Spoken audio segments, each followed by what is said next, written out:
Buenos días, querubines de primero A. Hoy vamos a estudiar tres asignaturas. Hoy miércoles 18 de noviembre de 2020. En matemáticas, perdón, en español vamos a utilizar las páginas 96 y 97 y como producto me van a entregar las respuestas de la actividad 3 de la página 97. Empezaremos con la lectura. Guarda tus respuestas para que las revises al final todas las actividades y puedas identificar tus avances. Aun cuando todos los tipos de cuentos comparten semejanzas, cada uno tiene aspectos particulares según las características del subgénero al que corresponda. Por eso, al momento de escribir, es conveniente que tengas claro con qué tipo de cuento se relaciona la historia que tienes en mente. Use el recurso informático, lo tengo claro, para repasar las características de algunos géneros narrativos. Manos a la obra. El proceso de escritura de un cuento. Con tus compañeros y el maestro observen y comenten el proceso que seguirán para escribir su texto. Fase 1. Planear el cuento, el tuyo. Fase 2. Escribir tu primer borrador. Fase 3. Revisar el contenido del cuento. Fase 4. Escribir el segundo borrador de tu cuento. Fase 5. Revisar aspectos gramaticales. Por favor, búsquenme en su diccionario qué significa la palabra gramaticales. Fase 6. Escribir la versión final de tu propio cuento. Fase 7. Integrar la antología. Fase 8. Compartir la antología. Fase 1. Planear el cuento. Aunque existen muchas maneras de escribir una historia, una de las más comunes es hacerlo a partir de un conflicto o situación que origine su desarrollo. El conflicto debe estar vinculado con un subgénero. Esto te permitirá emplear los recursos narrativos propios del subgénero y crear las emociones adecuadas. Por ejemplo, en las historias de terror, producir miedo; en las de acción, sorpresa; y en las policíacas, suspenso. Responde en tu cuaderno de forma individual las siguientes preguntas. ¿Qué subgénero elegiré para escribir un cuento? ¿A quién estará dirigido mi cuento? ¿Niños, jóvenes, público en general u otros? ¿Cómo se notará eso en el texto? ¿Qué deseo transmitir en mi historia? ¿Un mensaje, una enseñanza, una reflexión, un acontecimiento que sorprenda, etcétera? ¿Qué recursos del subgénero que elegí debo considerar al escribir mi cuento? Todas estas respuestas las vamos a socializar en clase. Ahora que definiste el tipo de lector al que te dirigirás, lo que deseas transmitirle y los recursos que debes considerar del subgénero elegido, piensa en una situación en torno a la cual pueda desarrollarse la trama y escríbela en tu cuaderno. Observa el ejemplo. Recuerden que la definición de trama ya la hemos visto anteriormente. Subgénero elegido. Es un ejemplo, ¿eh? Eligió el subgénero de policíaco. Recursos del subgénero. Se debe resolver un caso misterioso, el protagonista debe ser un investigador, deberá haber víctimas y sospechosos. Repito, es un ejemplo. Tú puedes escoger cualquier otro subgénero. Conflicto relacionado con las características del subgénero. Una joven de 12 años recibe un mensaje de una antigua amiga que hace mucho que no ve. En el mensaje le pide ayuda urgente para resolver un asunto, pero no le da mayor información. Evalúa tu cuadro a partir de las siguientes preguntas y complétalo a partir de tus respuestas. Este cuadro, pues es el que van a hacer en su libreta, ¿sí? Y van a poner el subgénero que ustedes gusten y sobre todo del lado derecho el conflicto que tú te vas a imaginar relacionado con el subgénero que elijas. El producto que me tienes que enviar no precisamente es el cuadro, sino las respuestas de la actividad 3. ¿Cómo se origina el conflicto de mi historia? Se refiere al conflicto de tu historia, de tu cuento. ¿Cómo reaccionará el protagonista ante esa situación? ¿De qué manera buscará resolverlo? Todo esto con base en tu cuento, ¿eh? ¿Qué sensaciones o emociones me gustaría producir con mi historia? ¿Cómo se podría resolver el conflicto? ¿Sale? Esto es lo más indispensable que se tiene que resolver. ¿Sale? Entonces, no se te olvide, lo que tienes que hacer hoy es precisamente imaginarte un conflicto, escoger un subgénero y de ahí llenar este cuadro y después resolver las preguntas que van enfocadas a la información de ese cuadro. Reúnanse en parejas y compartan con su compañero el cuadro que elaboraron. Pídanle sus impresiones a partir de estas preguntas. ¿Qué otros recursos del subgénero usarías? Revisa lo estudiado al inicio del bloque 1. Quien tenga dudas se puede regresar al bloque 1 para que recuerdes las características de los subgéneros narrativos. ¿De qué manera se vincula el conflicto con las características del subgénero? El conflicto resulta atractivo para el tipo de lector al que está dirigido. Guarda una copia de tu cuadro en la carpeta de trabajos para que lo puedas consultar cuando elabores tu esquema de planeación en la siguiente actividad. Bueno, eh, les adelanto que el día 27 de noviembre de 2020 es cuando nosotros vamos a tomar el día para hacer la descarga administrativa, es decir, para organizar todas las calificaciones. Es por ello que el viernes pasado nosotros sí tuvimos clases, porque a pesar de que el calendario lo marcaba, bueno, nosotros no teníamos todavía los elementos para hacer esa descarga administrativa, por lo cual la cambiamos al día 27 de noviembre. Ahora, en matemáticas vamos a utilizar las páginas 80 y 81.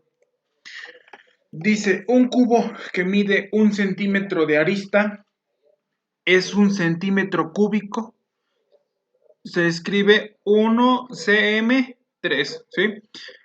Por favor recuerden la definición de arista y si no la recuerdan la vuelven a buscar en su diccionario para que la socialicemos en clase. ¿Cuántos centímetros cúbicos se necesitan para armar un prisma con las medidas indicadas? Y es estas son las medidas indicadas. 4 centímetros de largo, 2 centímetros de ancho y 3 centímetros de alto. ¿Sí? Lean y completen la siguiente información. Esto lo deben copiar a su libreta, todo esto. El número de centímetros cúbicos que forman el prisma es su volumen. Entonces, el volumen de este prisma es, ya tendrían que hacer la multiplicación de 4 por 2 por 3 y nos da el volumen, ¿sí? Centímetros cúbicos. Esto se simboliza B igual a el número que les resulte y al final se le pone CM3, que significa centímetros cúbicos. Comparen sus respuestas con otros compañeros. Reúnan todos los centímetros cúbicos del grupo y armen el prisma para comprobar su respuesta. Si es necesario, construyan más. Bueno, nosotros no lo vamos a hacer así, el trabajo es individual. Comenten, ¿cuál es la manera de calcular el volumen de un prisma cuando se conocen las medidas del largo, el ancho y la altura? Responde de manera individual los siguientes problemas. ¿Cuál es el volumen de este prisma? De este prisma de color verde. Ustedes ya saben qué operación realizar para poder encontrar el volumen. Es multiplicar el largo por el ancho por lo alto y nos va a dar el volumen en centímetros cúbicos. Eso no se les olvide.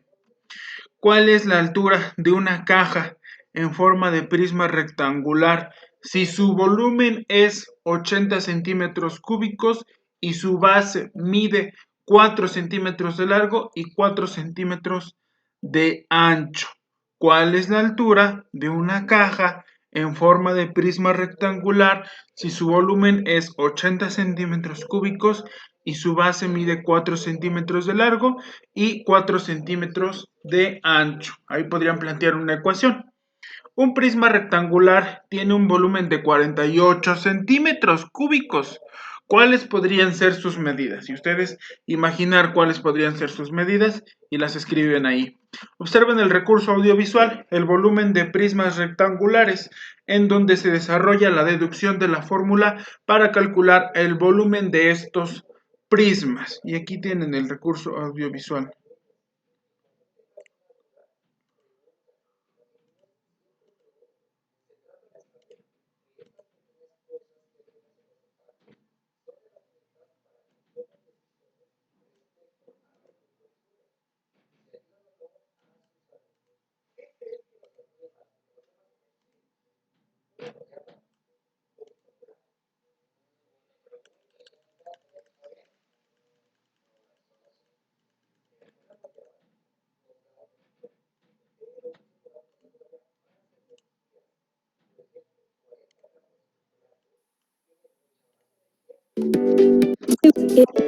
Volumen de prismas rectangulares.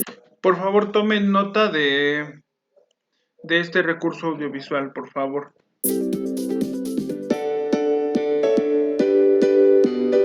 ¡Qué bonita está esa figura de madera! Está formada por varios cubitos. ¡Es cierto!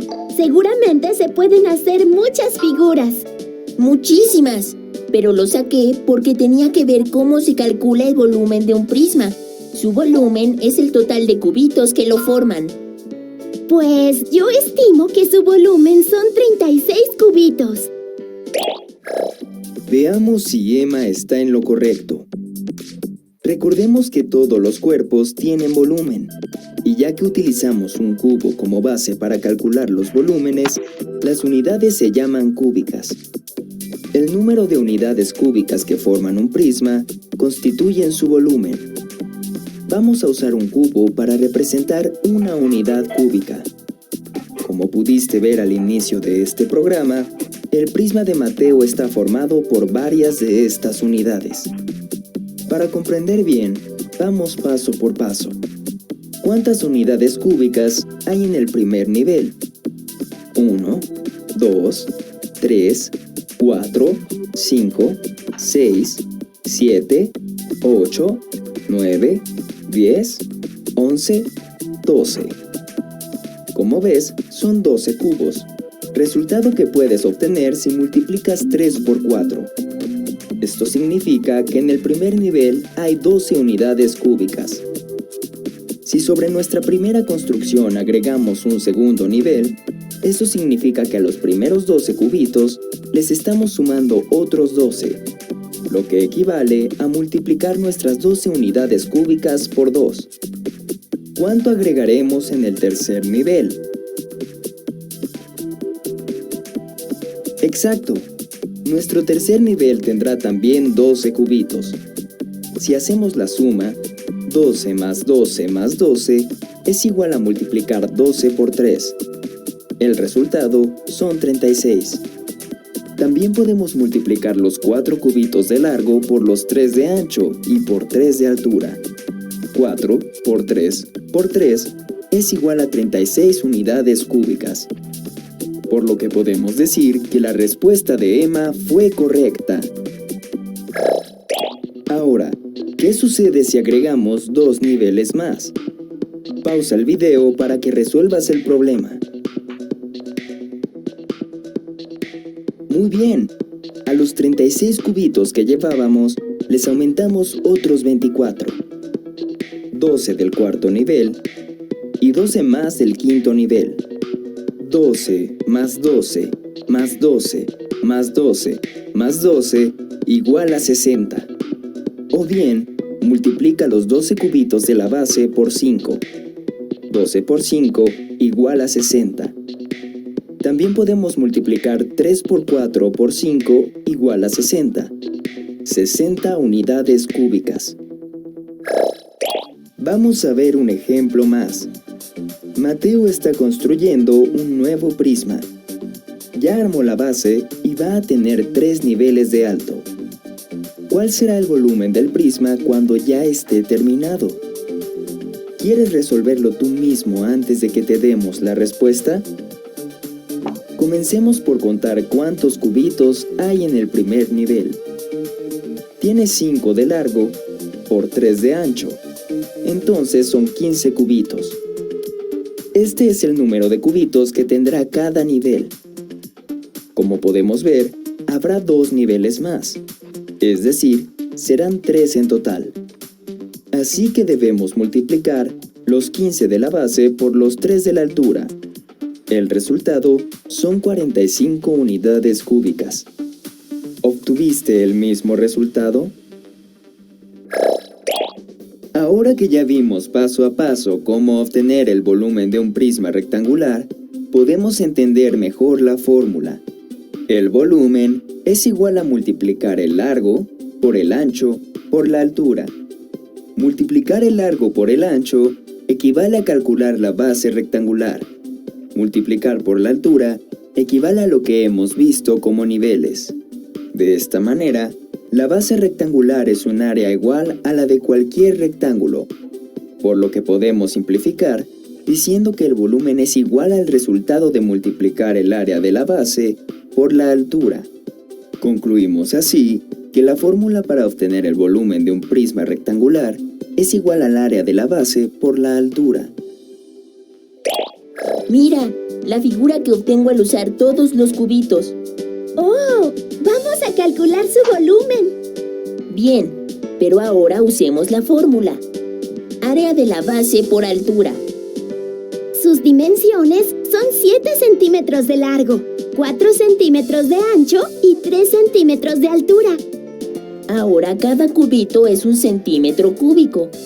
Eso significa que la respuesta debe estar expresada en centímetros cúbicos.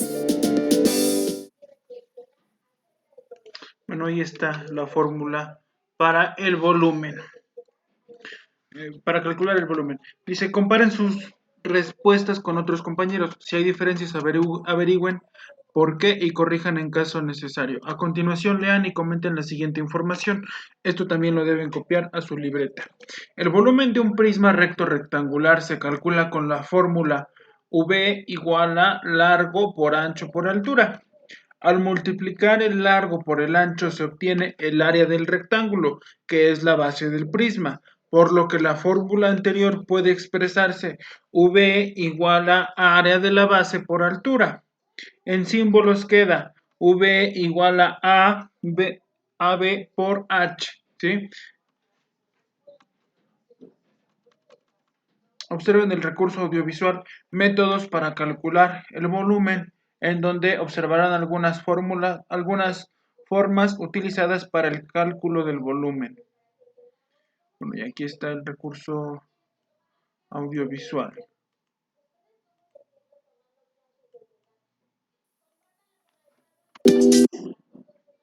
Bloque 1. 11. Volumen de prismas 1. Métodos para calcular el volumen. Recuerden que tienen que escribir sus notas sobre este recurso audiovisual también.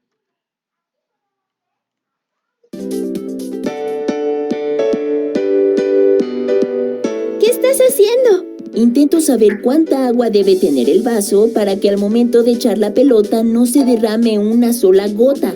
Eso me recuerda a una historia. La leyenda de Arquímedes cuando descubrió cómo calcular el volumen. La historia cuenta que el rey Hierón pidió a un orfebre que le fabricara una corona entregándole un lingote de oro puro. Haz la corona más hermosa que haya existido. Sin embargo, empezó a tener dudas de que había sido engañado. Creo que me han estafado. Para comprobar que no había sido estafado, solicitó a Arquímedes, un gran matemático de ese tiempo, que demostrara si la corona era de oro puro o tenía alguna aleación con otro metal. Demuestra si mi corona es de oro puro. Claro que Arquímedes no podía romper la corona. En ese tiempo, no se conocía cómo calcular el volumen de objetos con formas irregulares. Así que Arquímedes tuvo que idear un método para obedecer al rey.